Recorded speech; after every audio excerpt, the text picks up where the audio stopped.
పరీక్ష కేంద్రాల ఎంపిక ఎప్పుడు? ఐచ్ఛికాల నమోదుకు అవకాశం కల్పించని విద్యాశాఖ. టెట్ ఫలితాల విడుదలపై అస్పష్టత. డిఎస్సి నిర్వహణపై పాఠశాల విద్యాశాఖ గందరగోళం సృష్టిస్తోంది. ఉపాధ్యాయ అర్హత పరీక్ష టెట్ కీ విడుదల చేసినా ఇంకా ఫలితాలు ఇవ్వలేదు. టెట్లో అర్హత సాధిస్తేనే డిఎస్సి రాసేందుకు అర్హులు. టెట్ను ఆన్లైన్లో నిర్వహించినందున నార్మలైజేషన్ విధానంలో మార్కులు కేటాయించాలి. ఒకరోజు ప్రశ్నాపత్రం కఠినంగా మరోసారి తేలికగా రావడం లాంటి వాటిని పరిగణలోకి తీసుకుని నార్మలైజేషన్ చేస్తారు. షెడ్యూల్ ప్రకారం మార్చి 14నే ఫలితాలు విడుదల చేయాలి.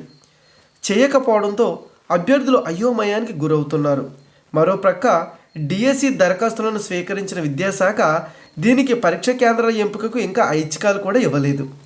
డిఎస్సి పరీక్ష ఉంటుందా లేదా? ఎన్నికల షెడ్యూల్ వచ్చినందున డిఎస్సి పరీక్ష ఉంటుందా లేదా అనే దానిపై సందిగ్ధత నెలకొంది. మార్చి 30 నుంచి ఏప్రిల్ 30 వరకు డిఎస్సి పరీక్షల షెడ్యూల్ను విద్యాశాఖ ప్రకటించింది. చదువుకోవడానికి సమయం సరిపోదని వాయిదా వేయాలని మొదటి నుంచి అభ్యర్థులు కోరుతున్నారు. అయితే ఇక్కడ మనకి డిఎస్సి పరీక్షల కేంద్రాల ఎంపిక ఎప్పుడు అనేది ఒక క్వశ్చన్ అయితే కనుక టెట్ ఫలితాలు విడుదల ఎప్పుడవుతాయి ఇదొక మరొక ప్రశ్న.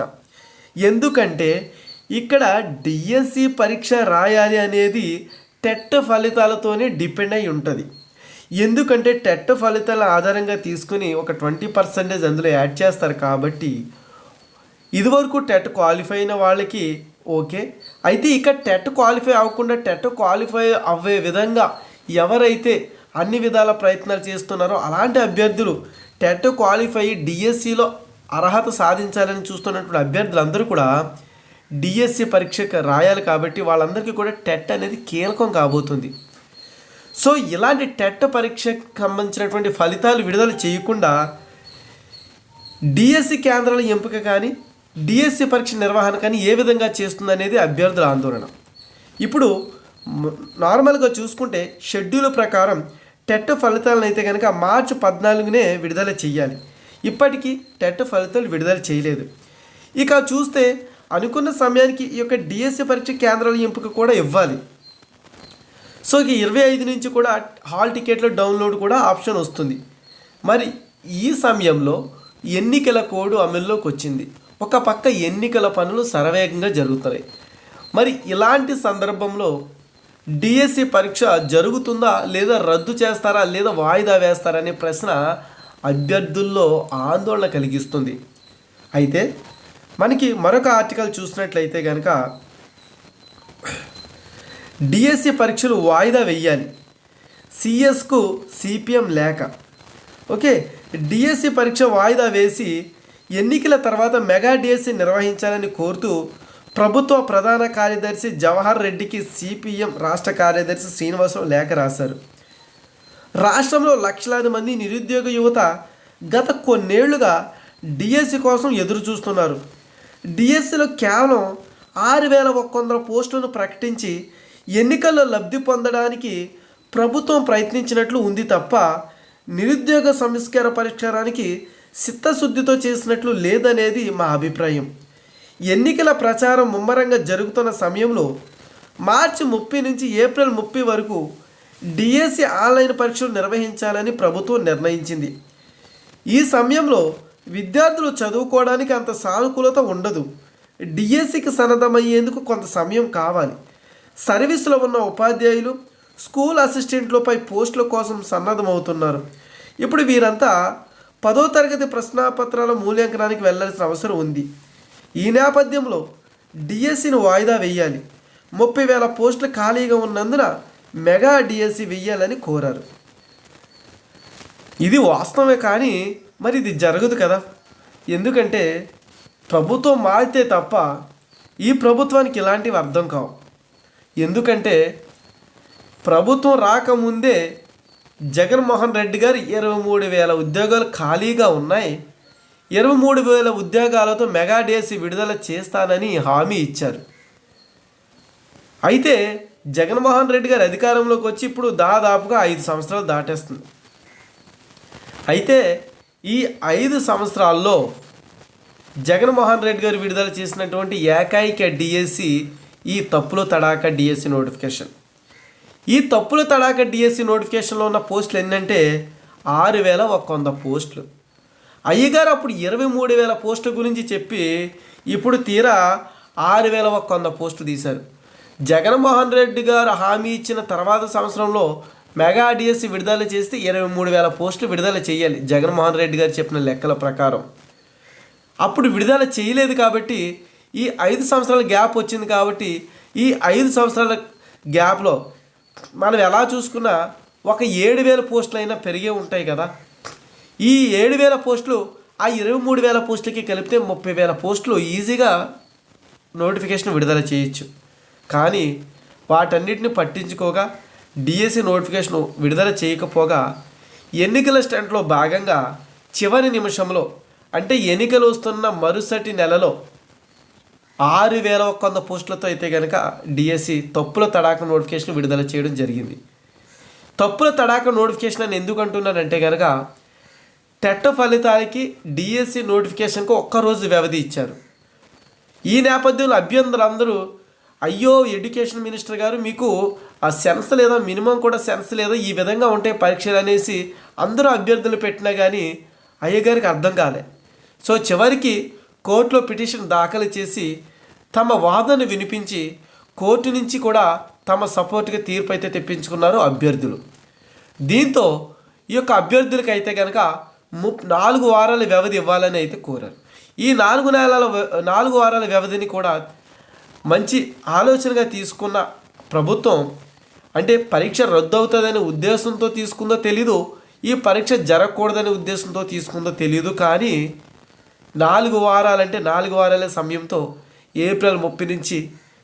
మార్చి 30 నుంచి ఏప్రిల్ 30 వరకు పరీక్షలు జరుగుతాయని మరో షెడ్యూల్ విడుదల చేసింది. సరే ఓకే, ఈ షెడ్యూల్ ప్రకారమే వెళ్దాం అనుకున్నాం.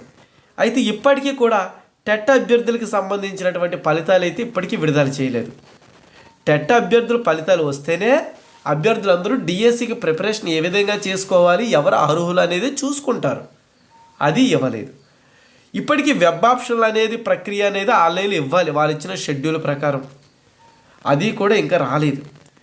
మరి రేపు 25వ తారీఖున చూసుకుంటే హాల్ టికెట్ల డౌన్లోడ్ వెర్షన్, మరి అది విడుదల చేస్తారా లేదా? అయితే ఈ పరీక్ష రద్దు చేస్తారా, వాయిదా వేస్తారా, పరీక్ష నిర్వహిస్తారా, ఈ 3 అంశాలు అయితే కనుక మనకి చాలా ఆందోళన కలిగిస్తున్నాయి అభ్యర్థుల్లో, అలాగే ఆసక్తి రేపుతున్నాయి అభ్యర్థుల్లో. మరి వీటికి మనం చూసుకుంటే ముఖ్య కార్యదర్శి అయినటువంటి యొక్క ఎడ్యుకేషన్ మినిస్టర్గా ఉన్నటువంటి బొత్స సత్యనారాయణ గారు కూడా దీనిపై స్పష్టత ఇవ్వలేదు. అయితే దీనిపై ఈసీ అయితే స్పష్టత ఇచ్చింది, అది కూడా మనమైతే చూద్దాం. ఓకేనా. డిఎస్సి వాయిదాపై తలో మాట. ఈ నెల 30వ తేదీ నుంచి జరిగే డిఎస్సి పరీక్షను వాయిదా వేయాలని కొందరు, వాయిదా వేయవద్దని మరికొందరు అభ్యర్థులు పెద్ద ఎత్తున మా కార్యాలయానికి మెయిల్స్ పంపారు. ఈ పరీక్షలకు దాదాపు 4.7 లక్షల మంది అభ్యర్థులు హాజరవుతున్నారు. వారి నుంచి వాయిదా వేయాలంటూ నాకు పెద్ద ఎత్తున ఫోన్లు, మెయిల్స్ వస్తున్నాయి. ప్రతినిధి బృందాలు విజ్ఞాపనలు సమర్పించాయి. డిఎస్సి నిర్వహణకు సంబంధించి విద్యాశాఖ నుంచి వచ్చే ప్రతిపాదనలు రాష్ట్ర స్థాయి స్టీరింగ్ కమిటీ ద్వారా సిఈసికి పంపిస్తాం. వీటిపై కమిషన్ తీసుకునే నిర్ణయాన్ని బట్టి తదుపరి చర్యలు తీసుకుంటాం. సిఈసి అంగీకరిస్తేనే డిఎస్సి పరీక్షలు నిర్వహిస్తాం, లేకపోతే వాయిదానే. ఎన్నికల కూడా అమల్లో ఉన్నందున వాలంటీర్లను ప్రభుత్వ పథకాల పంపిణీ పంచవచ్చా లేదా అనే విషయం కూడా కమిషన్ దృష్టిలో ఉంది. దీనిపై ఆదేశాలు వెలువడతాయి. అలాగే ఎన్నికల నిబంధనలు ఉల్లంఘించినందున మేము పక్కకు తప్పించిన వాలంటీర్లను, రాజీనామా చేసిన వాలంటీర్లను పోలింగ్ ఏజెంట్లుగా రాజకీయ పార్టీలు నియమించుకోవచ్చా లేదా అనే అంశంపై త్వరలో స్పష్టత ఇస్తాం. సరైన సమయంలో నిర్ణయం చెబుతాం. ఇది కథ. అయితే ఈసీ దృష్టికి వెళ్ళి సిఈసి అంటే అక్కడ ఉన్నటువంటి సెంట్రల్ గవర్నమెంట్ సెంట్రల్ ఈసీ ఏదైతే ఉందో అది ఆమోదిస్తేనే పరీక్ష నిర్వహిస్తాము, లేదా పరీక్షను వాయిదా వేస్తాము, లేదా పరీక్షను రద్దు చేస్తాం. వారి నిర్ణయంపై ఆధారపడి ఉంటుందని అయితే కనుక ఆంధ్రప్రదేశ్ ఈసీ అయితే చెప్పడం జరిగింది. దీని మూలంగా మనం చూసుకున్నట్లయితే కనుక విద్యాశాఖ కూడా దీనిపై స్పష్టత ఇవ్వాలని అయితే కోరింది. మరి మన విద్యాశాఖ అయితే కనుక ఈ యొక్క ప్రమోషన్లో బిజీగా ఉన్నారు కాబట్టి అభ్యర్థుల ఆందోళన అయితే వాళ్ళకి వినిపించవు. అయితే డిఎస్సి ప్రక్రియ నిలిపివేయలేం. ఇప్పుడు చూడండి, మనకి ఇక్కడ సాక్షి పేపర్లోకి వచ్చేసరికి ఈ యొక్క ఆర్టికల్ అనేది రూపురేఖలు మొత్తం మారిపోయినాయి. డిఎస్సి ప్రక్రియ నిలిపివేయలేం, ఎలాంటి మధ్యంతర ఉత్తర్వులు సాధ్యం కాదు, హైకోర్టు ధర్మాసనం. ఓకే, ఉపాధ్యాయుల నియామక ప్రభుత్వం విధాన నిర్ణయం, అందులో జోక్యం చేసుకోలేం, తేల్చి చెప్పేసిన సీజే ధర్మాసనం, పూర్తి వివరాలతో కౌంటర్ వేయాలని రాష్ట్ర ప్రభుత్వానికి ఆదేశం. ఇక్కడ ఎన్నికల కమిషన్ చేతిలో డిఎస్సి భవితవ్యం. ఇక్కడ డిఎస్సి పరీక్షకు సిద్ధమవుతున్న 4.7 లక్షల మంది, ఈసీ అనుమతి వచ్చే వరకు టెట్ ఫలితం నిలుపుదల, డిఎస్సి నిర్వహణకు రాష్ట్ర ప్రభుత్వం ఈసీ అనుమతి కోరనుంది. ఓకే, గత 3 రోజుల్లో 3.3 కోట్ల విలువైన వస్తువులు జప్తు, రాష్ట్ర ప్రధాన ఎన్నికల అధికారికి ముఖేష్ కుమార్ మీనా. డిఎస్సి పరీక్షకు సిద్ధమవుతున్న 4.7 లక్షల మంది చూడండి, ఈసీ అనుమతి వచ్చే వరకు టెట్ ఫలితాలు నిలుపుదలండి. అంటే మనకి ఈసీ అనుమతి ఎప్పుడైతే వస్తుందో అప్పుడే టెట్ ఫలితాలు ఇస్తారు. డిఎస్సి నిర్వహణకు రాష్ట్ర ప్రభుత్వం ఈసీ అనుమతి కోరనుంది. డిఎస్సి నిర్వహణకు రాష్ట్ర ప్రభుత్వం ఈసీ అనుమతి కోరనుంది. మరి ఈసీ అయితే ఇప్పుడు అనుమతి ఇవ్వాలి. దాని ఈసీ స్పష్టతపైనే ఆధారపడి ఉంది డిఎస్సి భవిత్యం. సరే, చూద్దాం. ఉపాధ్యాయ పోస్టుల భర్తీకి చేపట్టిన డిఎస్సి ప్రక్రియను నిలుపుదల చేసేందుకు హైకోర్టు నిరాకరించింది. డిఎస్సి విషయంలో ఎలాంటి మధ్యంతర ఉత్తర్వులు ఇవ్వలేమని తేల్చి చెప్పింది. ఉపాధ్యాయుల నియామకం పూర్తిగా ప్రభుత్వ విధాన నిర్ణయమని స్పష్టం చేసింది. ప్రభుత్వ విధానపరమైన నిర్ణయాల్లో తాము ఇప్పటికిప్పుడు జోక్యం చేసుకోలేమంది. హడావడిగా పిటిషన్ దాఖలు చేసి మధ్యంతర ఉత్తర్వులు ఇవ్వాలంటే ఎలా అంటూ పిటిషనర్ను ప్రశ్నించింది. ఫిబ్రవరిలో జారీ చేసిన ఉత్తర్వులు జారీ చేసింది.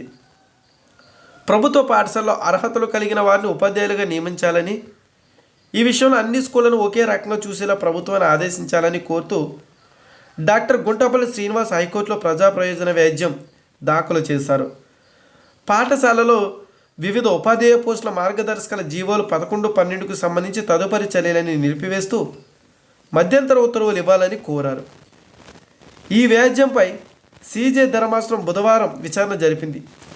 పిటిషనర్ల తరపు న్యాయవాది ఇంద్రనీల్ బాబు వాదనలు వినిపిస్తూ స్థానిక సంస్థల పాఠశాలలో ఇంగ్లీష్ నైపుణ్యం ఉన్న వారిని టీచర్లుగా నియమించడం లేదని, వారికి ఇంగ్లీష్ నైపుణ్య పరీక్ష నిర్వహించడం లేదని తెలిపారు.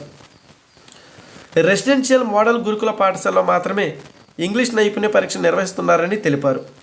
ప్రభుత్వం ఇలా వివక్ష చూపడానికి వీల్లేదన్నారు. అర్హులైన టీచర్ను నియమించేలా ఆదేశాలు జారీ చేయాలని కోరారు.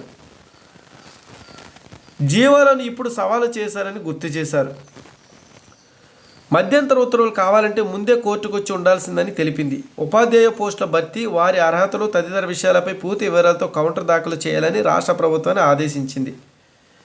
తదుపరి విచారణను మే 1కి వాయిదా వేసింది. ఈ మేరకు ప్రధాన న్యాయమూర్తి జస్టిస్ ధీరజ్ సింగ్ ఠాకూర్, న్యాయమూర్తి జస్టిస్ రావు రఘునందనరావు ధర్మాసనం బుధవారం రాష్ట్ర ప్రభుత్వం తరపున ప్రభుత్వ ప్రత్యేక న్యాయవాది కాస జగన్మోహన్ రెడ్డి వాదనలు వినిపిస్తూ ఉపాధ్యాయులుగా ఎంపికైన తర్వాత 2 ఏళ్ల వారికి నైపుణ్య తరగతులు ఇవ్వాలని, పిటిషనర్ గతంలో ప్రభుత్వం తీసుకొచ్చిన ఇంగ్లీష్ మీడియంలో సవాలు చేస్తారని, ప్రభుత్వ విధానాలు తప్పుపట్టడాన్ని పనిగా పెట్టుకున్నారని, ఎన్సిటి నిబంధనలకు అనుగుణంగా నియామకాలు చేస్తున్నామని తెలిపారు. ఈ దశలో ఇంద్రనీల్ జోక్యం చేసుకుంటూ డిఎస్సి నియామక ప్రక్రియ పూర్తయితే తమ వ్యాజ్యం నిర్ధారకమవుతుందని, అందువల్ల ఆ ప్రక్రియ నిలిపివేస్తూ మధ్యంతర ఉత్తర్వులు జారీ చేయాలని కోరారు. ఇందుకు ధర్మాసనం నిరాకరించింది. ఎన్నికల కమిషన్ చేతిలో డిఎస్సి భవిత్యం. ఈసీ అనుమతి కోరనున్న రాష్ట్ర ప్రభుత్వం 3 జిల్లాల్లో హింసాత్మక ఘటనలపై వివరణ ఇవ్వాలని ఎస్పీల ఆదేశం. ప్రతి ఒక్కరూ సివిజిల్ యాప్ డౌన్లోడ్ చేసుకోవాలి. సివిజిల్ యాప్ ద్వారా ఫిర్యాదు చేస్తే 100 నిమిషాల్లోనే పరిష్కారం. ఓకే, 100 నిమిషాల్లోనే పరిష్కారం. మాకు ఫిర్యాదు చేస్తే చర్యలు కూడా చాలా సమయం పడుతుంది. రాష్ట్రంలో 144 సెక్షన్ అమల్లో ఉంది. ప్రచారం, ర్యాలీలకు అనుమతి తప్పనిసరి. రాష్ట్ర ప్రధాన ఎన్నికల అధికారి ముఖేష్ కుమార్ మీనా. రాష్ట్రంలో 144 సెక్షన్ అమల్లో ఉందని, ప్రతి అభ్యర్థి ప్రచారానికి, ర్యాలీలకు అనుమతి తీసుకోవాలని, ఇందుకోసం సవిధ యాప్ను వినియోగించుకోవాలని చెప్పారు. ఇప్పటికే 398 అభ్యర్థులు వచ్చాయన్నారు. అభ్యర్థి నామినేషన్ దాఖలు చేసినప్పటి నుంచి ఎన్నికల వ్యయం అమల్లో వస్తుందన్నారు.